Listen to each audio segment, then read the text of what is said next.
Good. How are you? It's Simone. Yes, it is. I got that sweet voice. How you doing? I'm well. How are you? Good, thanks. Good. So, I'm taking this Creative Writing 2 class, and one of our projects that we have our own website, and we have to do this thing called Story Corps, and you're supposed to interview somebody in your family who's 60 and over and just like hear about their childhood and like kind of like compare it to ours, I guess. Yeah. Interesting. Yep. So I decided to choose you so I could interview you. Oh, great. So I just have a few questions. So I know you grew up in Montgomery, Alabama. So what was it like growing up down there in the 30s and 40s? Oh, it was wonderful as a child. Montgomery it's a very pretty town. Mm-hmm. It had lots of magnolia trees that blossom in the spring and smell such a sweet fragrance, and the petals fall to the ground like snowflakes. There are pecan trees, apples. Just a beautiful place to live. And growing up, living in a house with a yard that I could go out and play in, and had such a large family on my mother and dad's side. It was just exciting. But it was, on the other hand, when I left my immediate community, things were not so good. Yeah. There was a big zoo in the town called Oak Park. In fact, it was the largest zoo in the state. Mm-hmm. And I couldn't go to the zoo because African Americans were not allowed Yeah. in the zoo. And I couldn't go into the Capitol and the big, beautiful white Capitol building. And then when I got older to shop, there were stores that did not want you to shop in if you were African American. There were water fountains that you had to drink from. You could go into the restrooms, and it just was difficult. Couldn't go to the theater, except when I was old enough to go by myself, there was a theater in the black community that I could go to. But the main theater in the town, we were not allowed to go to. So it was kind of mixed. When I was very small, and I guess before becoming a teen, it was fun because it was protected by my family and community. But once I got old enough to, let's say, ride the bus by myself, Mm-hmm. then I began to feel all the negative stings of segregation. Sometimes I would be asked to give my money at the front of the bus and then get off and go to the back, and the bus driver would drive off. So it was those kinds of things. I couldn't go to any school. I was fortunate enough, though, to go to a laboratory school at the local college there, but the schools often, the public schools were often neglected in the African American schools. So segregation was the biggest negative thing about living in the South. But again, I was fortunate enough to have such strong family that it compensated in many ways. So when you were younger, did you realize what was going on, like why you couldn't go to the zoo or like why you couldn't go to the Capitol? Did you know the reason? Well, I didn't truly understand it. I can remember when I was 12, and I was, my mom gave me a birthday party, and living 2 doors from me was a white family, and I had played with the daughter in that family. We used to read books and swap books and paper dolls and have lots of fun. But at my big party, 12-year-old party, she was not allowed to come, and our friendship ended. We no longer had any association. Though we couldn't go out into the parks together, but we could play in our yards together. Yeah. Or she could come into my house, but I felt that was when I really began to understand that there was something wrong with the system. Yeah. But that would break up a friendship and, not allow it just because of the color of your skin. So, Yeah. So, what were your opportunities? So you were talking about the schools. So, what did you have? So you had opportunities for education, but what were they like? I was very fortunate because in Montgomery there was on the Alabama State campus, college campus, there was a laboratory school, they called it, from kindergarten through 12th grade. And because we had to pay tuition, though, to go to that school. So I was fortunate to be able to go. It was a small classes, and many of the teachers taught also at the college, so they were well trained teachers. So I was lucky in that sense that I think I got a good education, even though it was segregated. But I think it was probably the best possible education that I could have gotten. When I tell people, for example, that my chemistry professor had a PhD in high school, and also had all of the teachers were well trained, had at least master degrees. Wow. So that was kind of unusual. Yeah. Yeah. So what type of student would you describe yourself as? I'm sorry. What kind of student would you say you were? I was pretty, I guess, dedicated student. I guess you'd say. I enjoyed school, and I wanted to do well, so I did do well. So I finished high school and then college, both with honors. So wow. I did all right. I probably could have done better than that, but I did all right. Yeah. So how old were you when you graduated from high school? I was actually 16. Wow. When I graduated from high school. Wow. Wow. Where did you go to college? I went to Tuskegee, and unfortunately, I didn't remain at Tuskegee because I took ill with rheumatic fever, and I stayed in the hospital there, St. Andrew's Hospital on the campus, for about 2 months.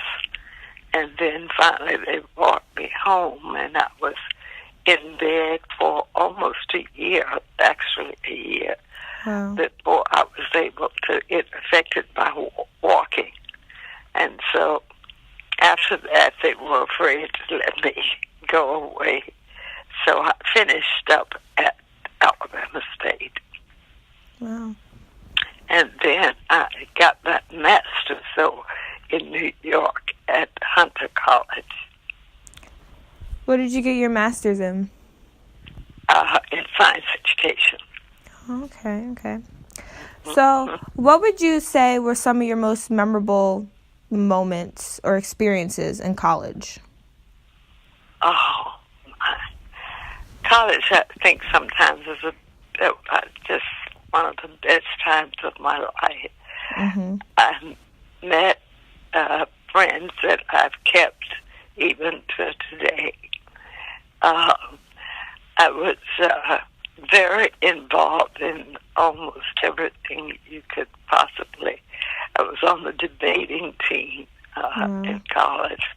I was active in the science club. I was initiated into Alpha Kappa Mu, which was an honor society, and Beta Kappa Chi, which was a scientific honor society. Wow. So I was just very active. And I guess on the lighter side, I became queen of the college. Oh, wow. So that was fun. That's so cool. That was fun. So, I want to go to an HBCU. So, could you speak a little bit on that type of experience that you had at an HBCU? Oh, I know that many people who are not familiar with the HBC schools sometimes think that you may be shortchanged, but I can assure you that if you do your very best, you can go anywhere you want to go. But the most important thing about that is that you develop friendship and relationships that last a lifetime. That it is such an opportunity to bond with people primarily who look like you and had similar experiences. Yeah. And you have that to hold on to no matter where you go in the country. There is somebody there that you can relate to. So and also an opportunity that you sometimes miss out on really big university campuses where you don't get to know many people and you don't get to have leadership opportunities. It was just such a good experience to be on the student council and the debating team and just to be involved. And so you get to easy, I think, opportunity to get involved in doing things that you are primarily interested in. Not that you can't do it on other campuses, but the opportunities and the chances of more students being in leadership roles come in, I find, in HBC schools. It just leaves you with a feeling of pride and a feeling of accomplishment, that you're not just a number. Yeah. You know, you're not just, but you really have a close identity, which I think is important. Yes, it definitely is. So this year, I am a debutante in the Alpha Kappa Alpha Sorority Incorporated 2018 Debutante Cotillion. So, and my mom tells me that you were a debutante as well. So, can you tell me a little bit about your debutante experience? Oh, it was so exciting, my debutante experience. It's a little different from the experience, I think, that you have now. When I was a debutante, there was a group of an organization in Montgomery called the Federated Clubs, and there were different clubs of older women that did civic things, and they came together and produced the debutante ball. But the debutante, you were selected to be a debutante. Wow. You were invited to be a debutante. And that in itself is an honor, because it's based on your character and your academics and that sort of thing. And so it was so exciting. Your grandmother and I were debutantes together, because we were together in a lot of things. But anyway, they hadn't. Part of the debutante experience was teaching you how to be of strong character, and teaching you how to express yourself and how to carry yourself and how to have proper etiquette in terms of eating and dancing and walking and all of those things. So it really was just a wonderful experience.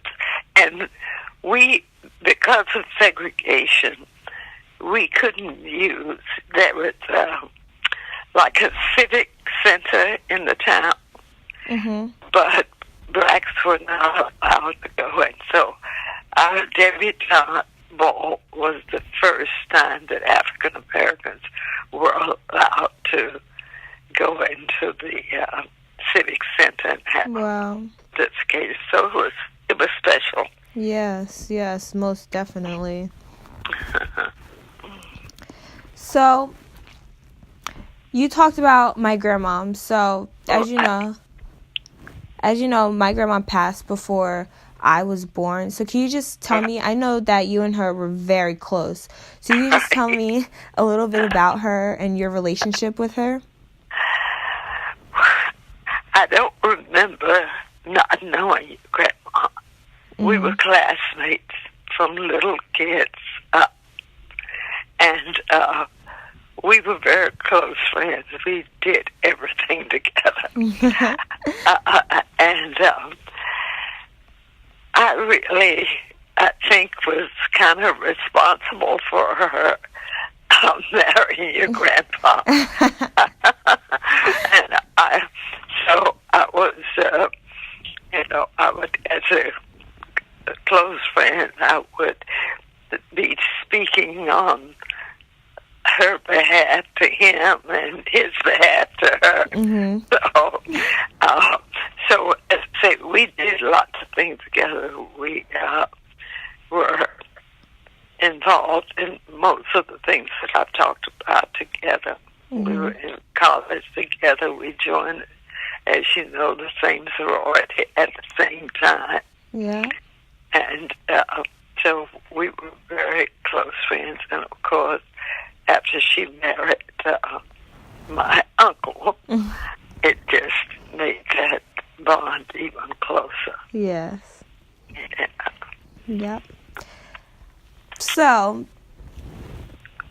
I remember one night, we weren't always as well, we didn't always listen.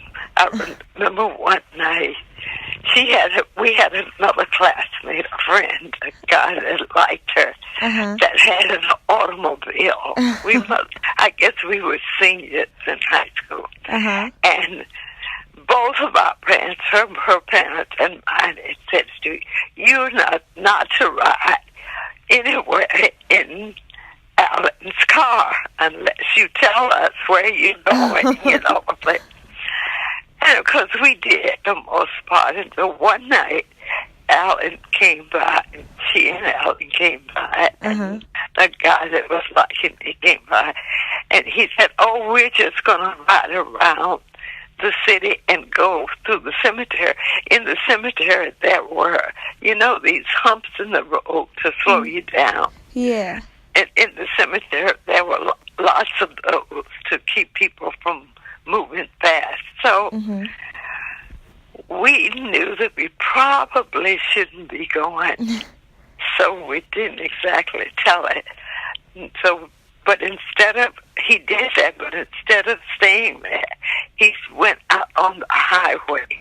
Uh-oh. And a car, just as we were coming over kind of a hill and couldn't see below, the lights of a car ahead of us went out, and we almost ran into that car, which was a dangerous thing. And we said, how can we explain to our parents that we are riding on a highway and then almost crashed the car? Yeah. So we promised then that we weren't going to ever do anything that.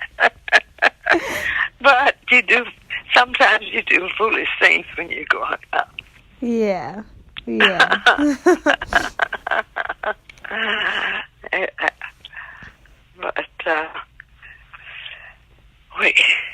But it was fun. Yeah.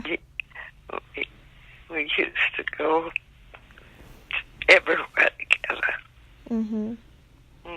She's your best friend. Yeah. So, can you tell me a little bit about you and your family's involvement and experiences in the civil rights movement? Well, you know that my dad was president of the Board of Trustees at Dexter, and so that he was really kind of responsible for helping to bring Dr. King to Montgomery.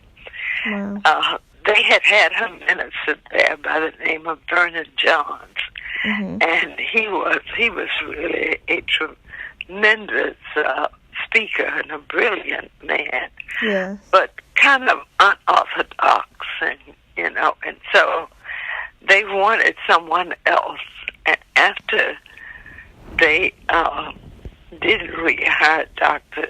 Johns, they were looking for someone to come to Montgomery, and my dad was really responsible, in encouraging him to come to Montgomery, because my dad was principal of at that time, the only black high school in the town. It was he had to somewhat be careful in his involvement, though he was involved from the beginning. But I remember most distinctly, and I talk about this all the time, the night that Dr. King's house was bombed. My dad came to see what had happened and was standing outside with Dr. King because people had assembled that night. They were so angry that someone had bombed Dr. King's house that they came with guns and bats and things. They were terribly angry. And I remember that night, Dr. King said to the people who had assembled, "Put away your guns and all of your weapons. We will not be violent, and that no matter what goes on, we will be nonviolent." And I was so impressed with that. But in the meantime, the television cameras had come, and city officials had come, including the mayor.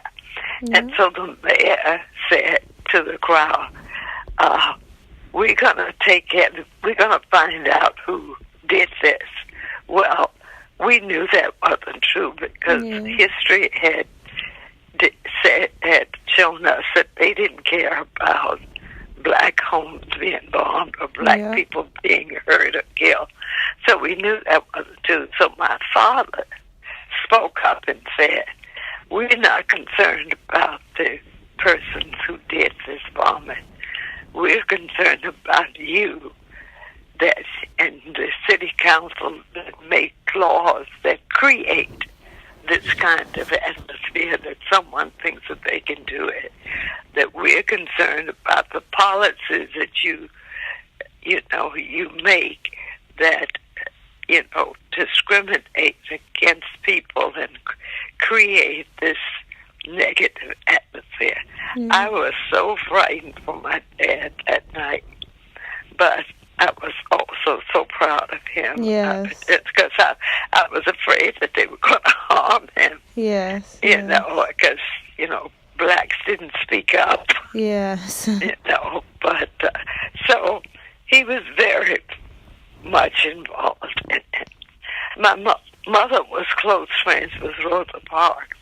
Wow. And she and Rosa Parks had been childhood friends and continued throughout her life. As a matter of fact, I brought Rosa Parks to New Jersey.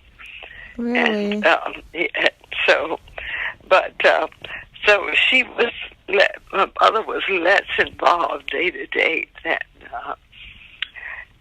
I was, of course, because I used to drive behind Dr. King to make sure he had gotten to wherever he was going. I'd go back and tell Mrs. King, and I was young at the time too, but I would do a lot of typing of letters and newspaper articles and that sort of thing.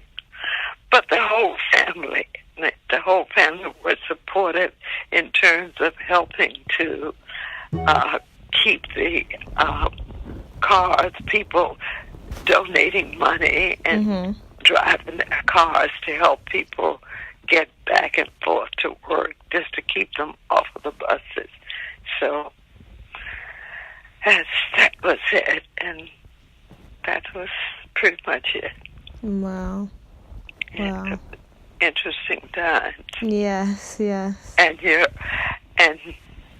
my Uncle Richmond, sometimes, and your mom knows, sometimes he'd come, Dr. King would hide away with them to get away from where people couldn't reach him, so he could get a few minutes rest. Yes. So we were close to him. Yes. Right. Yes. Yeah. So, you grew up, you were born and raised in Alabama. What made you come up to New Jersey? My husband was invited to be a professor at Hunter College in New York. Mm-hmm. And so we came. I really didn't want to come because this is just too far from my family. Yeah. But anyway, you do what you have to do. So we came to New York City, where he was a professor at Hunter College. But I had there was a family in Montgomery called the Van Dykes, and their daughter lived in Teaneck, New Jersey. So when we moved, he said to us, go out and visit, Barbara, my daughter, which I hadn't known. So we came out to visit, and I fell in love with the place. In fact, because I had never lived in the high-rises, apartment buildings. Yeah. Because I was accustomed to living in a house with a yard. Yeah. And so that's how we got to New Jersey. And my husband commuted to New York from New Jersey. Yeah. So, would you ever want to go back to Alabama now? I often think about going back, but it's difficult. Many of my friends have passed away, and I have developed, strong relationships here. Yeah. And I don't know. I won't say that I will not go back. I didn't. Now, had my husband lived we had talked of going back to retire, there. Yeah. But after he passed away, I kind of, and of course, so many in the family had passed away. Yeah. It kind of, changed my mind Yeah. about trying to go back. And I'm not sure, having lived here so long, that I'm just not sure about how I would really feel going back. Though things have changed so much in the South. Is so much better in terms of relationships. Yeah.